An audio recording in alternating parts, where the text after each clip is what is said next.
আছে, তাহলে আমাদের বাচ্চার কষ্ট তারা কি বোঝে না? কিছু বলার না, আমি একটা বাড়ি যেতে চাই। আমার সব কিছু এই দেখেন, আমার কি সব এই দেশের সব সব বাংলাদেশের, তাই এই দেখেন। হ্যাঁ, আমাদের এইভাবে বসিয়ে রাখার কোনো দরকার আছে এই রৌদ্রের মধ্যে 0 পয়েন্টে? আমাদের সরকারকে আমাদেরকে নিতে হবে। এই দেখেন সব কিছু আমার এই কার্ড এইখান থেকে হারিয়ে গেছে, অরিজিনাল কার্ডটা এইখান থেকে হারাই গেছে। এতে কুড়োই নিয়ে গেছে এই অরিজিনাল কার্ডটা।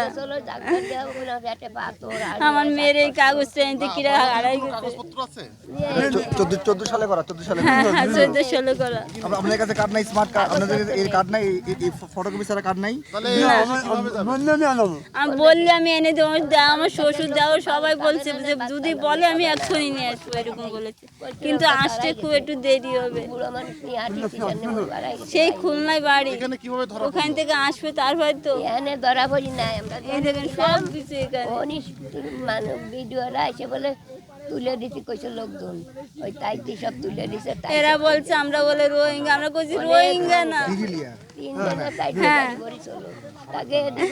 সবাই খুলনা না? হ্যাঁ, আমরা আমার মেয়ে আছে আর আমার স্বামী স্ত্রী দুইজন। খুব কষ্ট আছে, আমার স্বামী গোড় হয়েছে, পাও ধরে মাপ চাইছি সবার কাছে, কেউ আমাকে কথা শুনি নাই। আমরা সব কিছু দেখি, যেমন বাচ্চা দেখেন না কি অবস্থা। এখানে ভোরবেলায় আমাকে 7টার সময় মনে হয়, 7টার থেকে ওখান থেকে বাজারের তুলে এনে বসে দিয়ে যাচ্ছে। আমরা সবার কাছে রিকোয়েস্ট করেছি, দেয় না আমাকে বাড়ি সব কিছু এইখানে, বাড়ি ঘর দুয়ার শ্বশুর শাশুড়ি সব এইখানে। আমার স্বামীর ট্রিটমেন্ট করতে গেছিলাম, তাও শুনবে না। আর কি করবো কন, আমার আর কিছু কর না। আমি এনে বাংলাদেশে বাড়ি যেতে চাই, আমার শ্বশুর শাশুড়ি সবাই অপেক্ষা করতেছে। একটাই আমাদের সরকারের কাছে, আমাদের সোনার বাংলায় একটাই দাবি, আমাদের সরকারকে আমাদেরকে নিতে হবে। এখন আমরা কোথায় যাব? আমাদের যে ডকুমেন্ট সেটা যাচাই করুক, দেখুক আমরা বাংলাদেশীয় কি ইন্ডিয়া কি রোহিঙ্গা কি মায়ের সেটা দেখুক। আমরা তো দেখিয়েছি, সেটা দেখুক, উনি দেখে যাচাই করুক।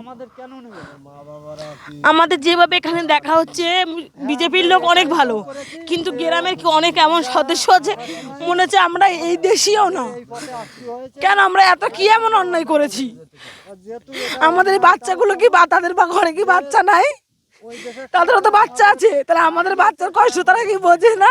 আমাদের বাংলাদেশের সরকারের কাছে একটাই দাবি, যে আমাদের ডকুমেন্ট যাচাই করে আমাদের সসম্মানে উনি গ্রহণ করে নিক। এইটুকুই আমাদের ওনার কাছে আবেদন, আর কোনো কথা না। আমরা কিভাবে আসলাম? আমরা তো পাসপোর্ট করে গেছিলাম ডাক্তার দেখাতে আমার ছেলের জন্যে, কিন্তু সেটা আমরা দেখাতে আমার হাজব্যান্ড অসুস্থ হয়ে গেছিলো, আমি দেখাতে পারিনি। ওর দুজনকে নিয়ে আমি কীভাবে কী করবো আমি বুঝতে পারিনি। মেয়াদ শেষ হয়ে গেছে, আমাদের ওখান থেকে বললো অনেকে যে গেলে তোমাদের ফিরিয়ে দেবে, ঢুকতে দেবে না।